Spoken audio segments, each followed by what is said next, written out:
Welcome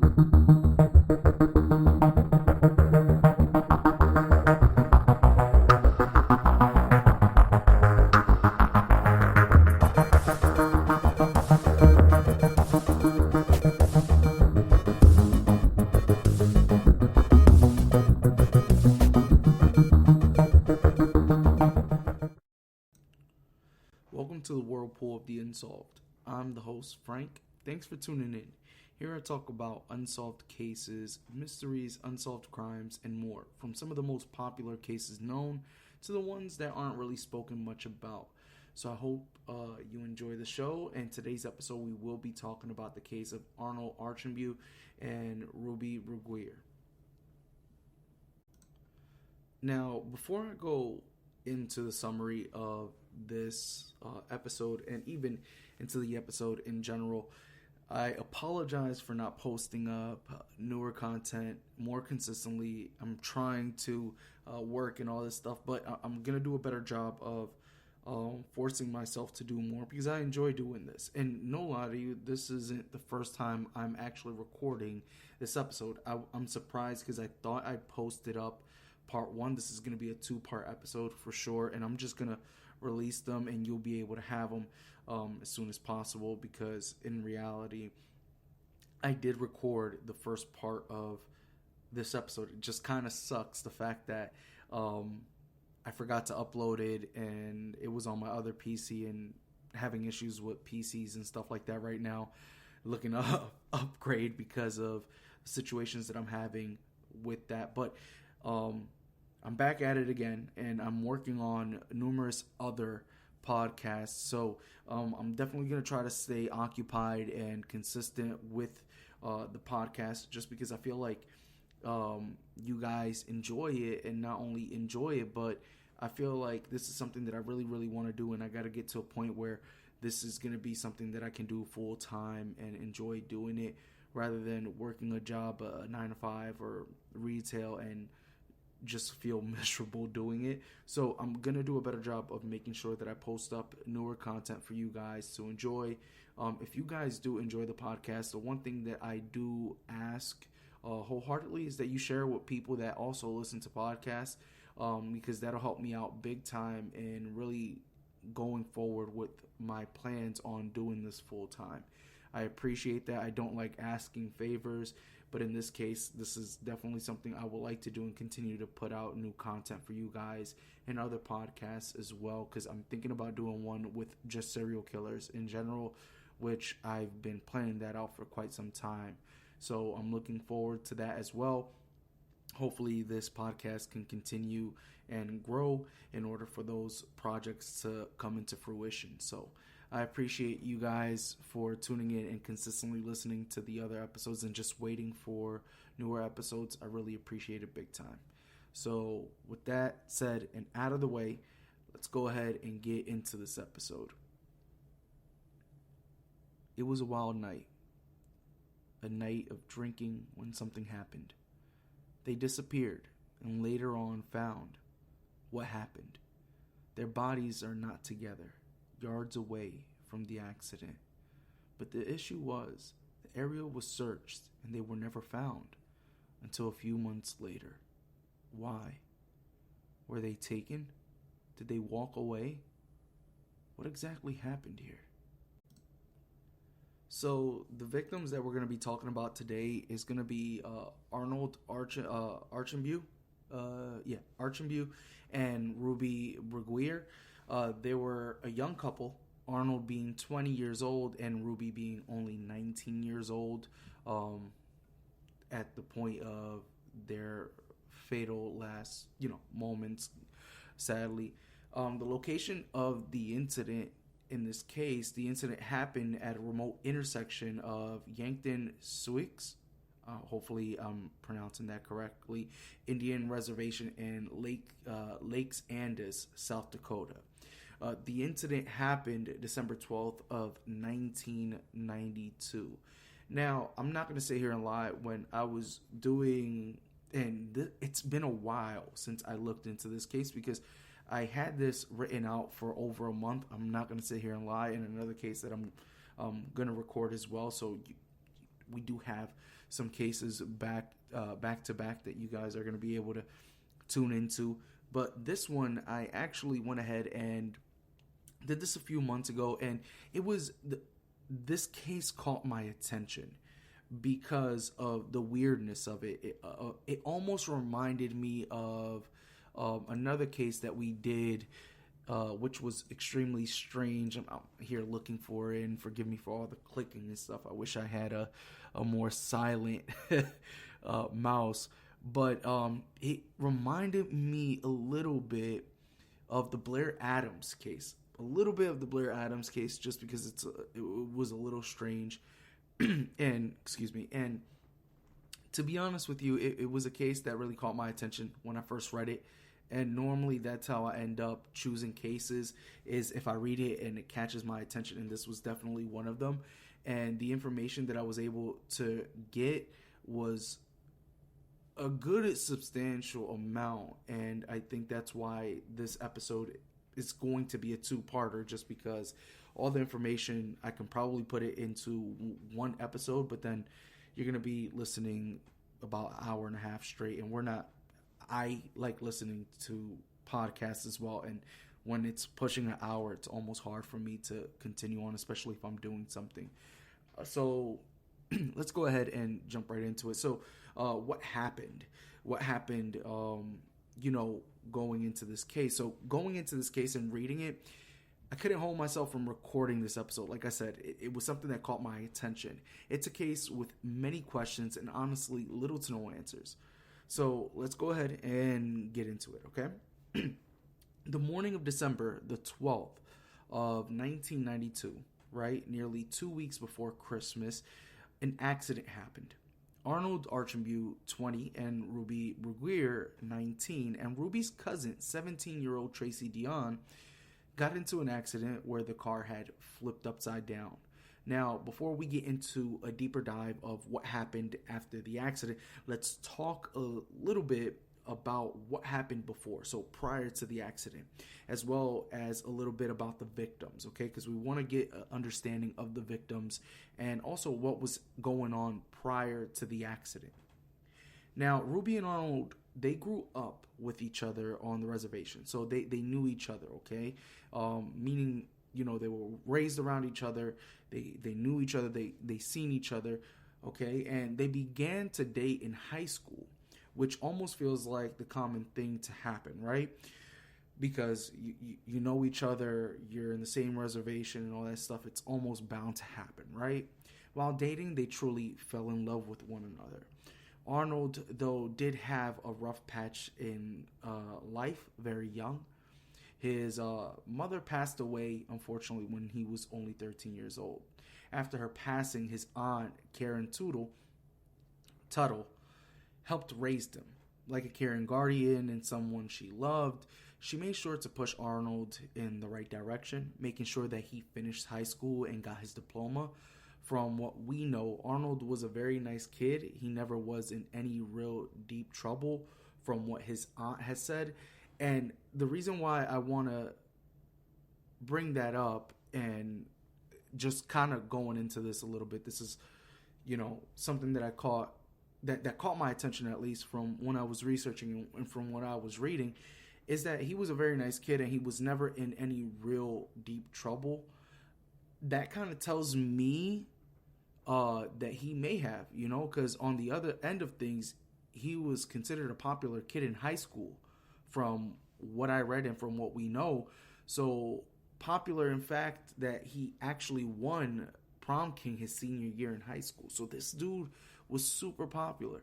And one thing, and I'm not jumping into conclusions or anything like that, but I do want to, put this together. The fact that, his aunt was like, he never got into any real deep trouble.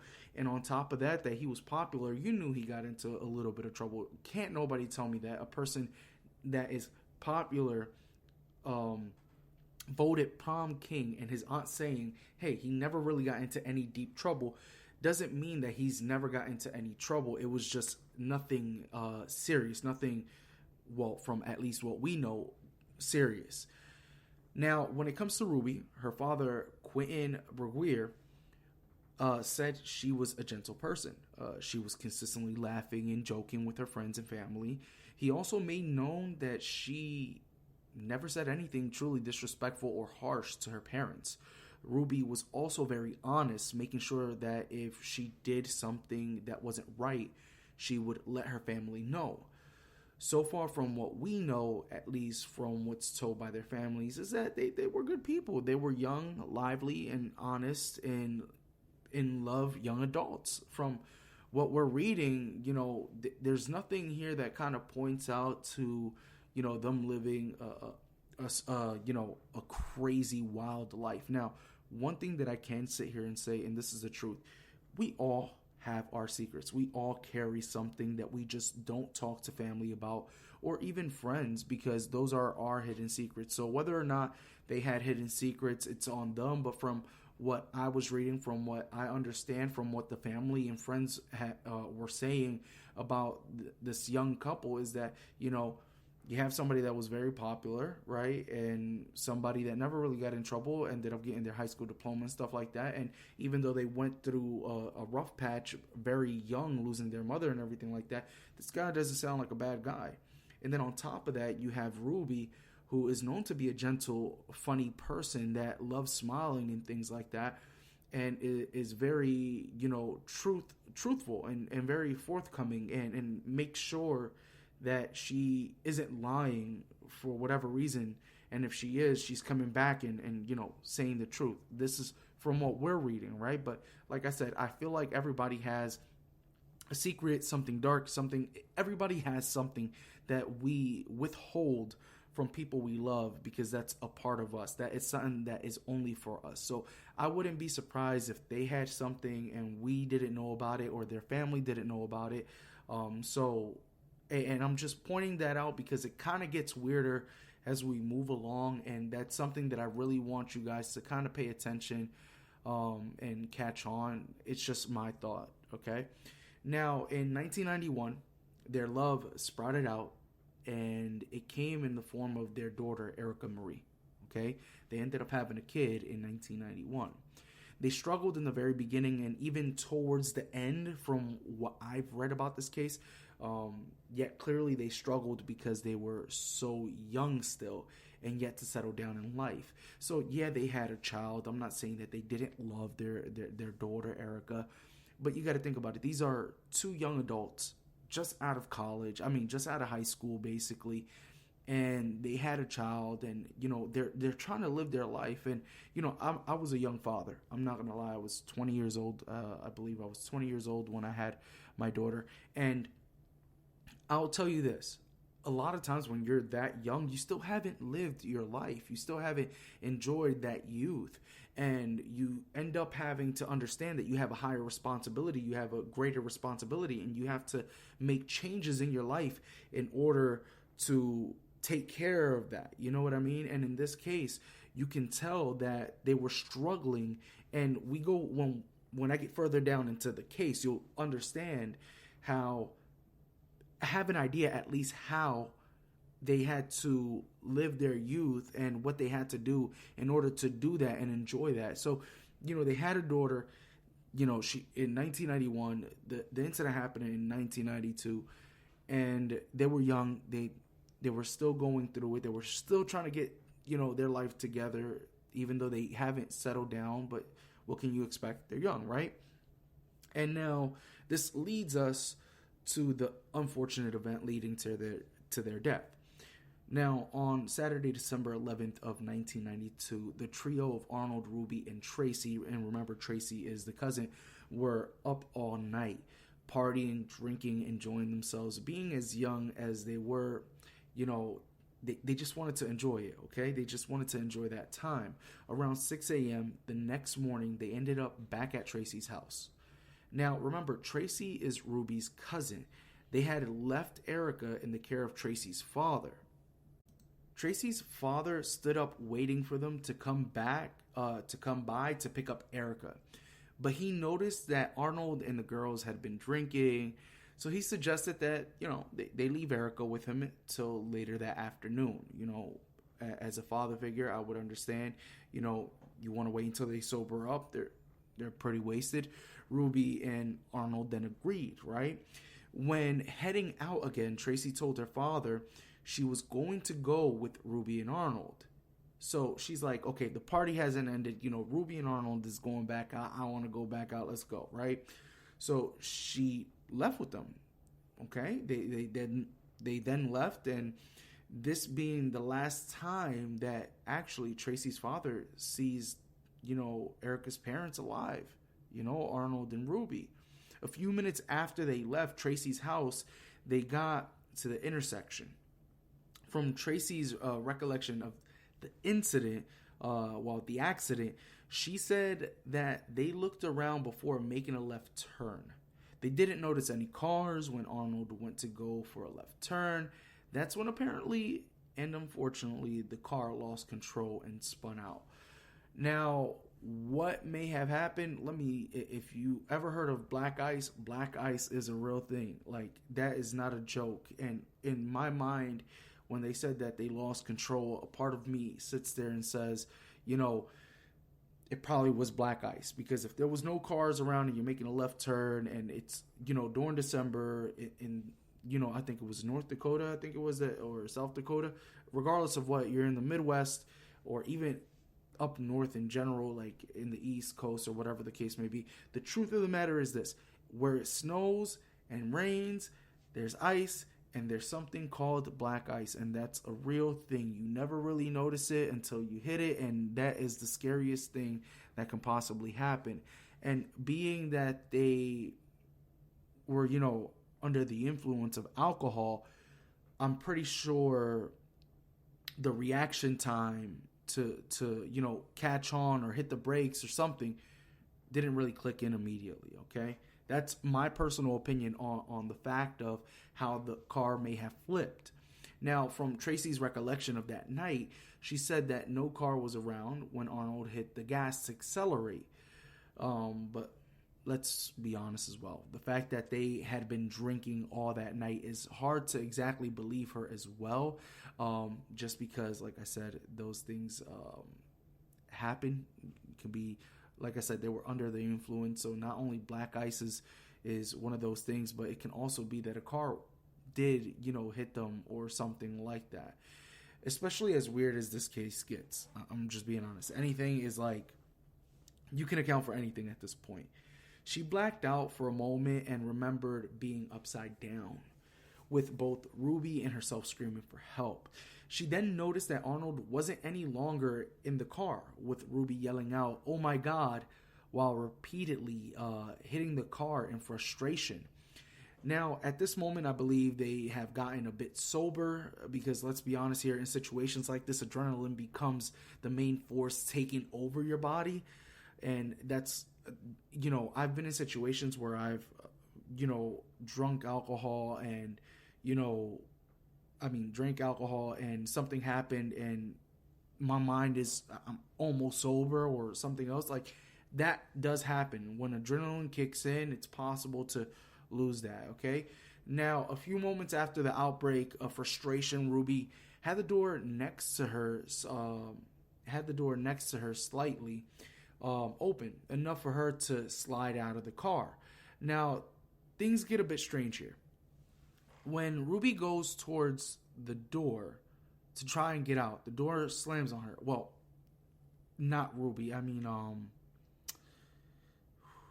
What's her name? Tracy. So when Tracy goes towards the door to try and get out, the door slams on her. Not hitting her per se, but it just slammed shut before she could even get out of the car. Clearly, Tracy didn't understand why they would have left her behind. So, you see, the door ended up being open enough for Ruby to get out, and when Tracy goes ahead and tries to get out, it slams shut. Why? We have no freaking idea. She doesn't even understand why it's, closed shut, and why would they even leave her behind. Clearly, Tracy was eventually taken out of the car safely, and when I say eventually, I mean eventually. But as you can already tell, the only one in the car when help got there was Tracy. Both Arnold and Ruby were gone, but where did they go? And why didn't they take their best friend Ruby's cousin. Tracy doesn't even know till this day, but the strange thing about it all, not only did they leave her, but the fact that when the authorities got to the location of the accident, they couldn't find their bodies. By daybreak, the police were searching the area, hoping to find the two people that were missing from the crash scene. Now, keep in mind, this was winter in South Dakota. I had an idea. I remember it was South Dakota. So you can only imagine how it could have been that night or in general during the time. It was so cold that where the car rested and crashed was frozen solid. So this is telling us, like, I wasn't lying. Like I said, black ice is a legit thing and it's possible. You know, where the car landed, it was frozen solid. So you can only imagine how cold it was. The police were actually worried that they may have fallen through the ice in another location close to the accident. They looked all around the area, even on the opposite side of the railroad tracks, thinking that they may have wandered off in the lake area, which was also frozen. The deputy on the case has said he's seen similar cases like this one, where the kids have gone out on a drinking spree and partying all night, that they normally leave the car so they won't get into trouble, which he believed at the time was the case of Arnold, being that, you know, he may not have wanted to get a ticket for a DWI, but Arnold's aunt Karen claimed she couldn't, that he couldn't have, you know, that couldn't have been, like, that was impossible for him to do such a thing, to just leave. She knew her nephew enough to know that he would have at least got home or called in, but she didn't hear anything from him or about him, which, it's kind of creepy. It's kind of sad. You know, you have all this going on, and it's very strange. This whole entire case is strange. From, you know, the accident, the crash, and the car flipping over and not knowing if it was another car. And the worst thing is, let's be realistic. If the car flips over, there's so much damage, you probably won't even notice if it was a car that hit them. Or, matter of fact, never mind, science is so advanced right now, you probably wouldn't know if a car hit them or whatever the case may be. But the point is this. The car flipped upside down. The creepy thing, the thing that boggles my mind is how Arnold wasn't in the car. Ruby was screaming out for help, as well as Tracy, and Ruby ends up getting out, but when Tracy follows suit to try to get out, the door is slammed on her. Like I said, it didn't hit her, but it was slammed on her for her not to get out. She didn't get out until authorities got there to help her out. So my whole thing is this: what happened? What was the reason behind, you know, Arnold and Ruby getting out but leaving Tracy behind? If it weren't for somebody being there, getting them out and taking them. But that kind of goes into the second part of this episode. I'm going to leave it here. Because the second part is going to be really, really good.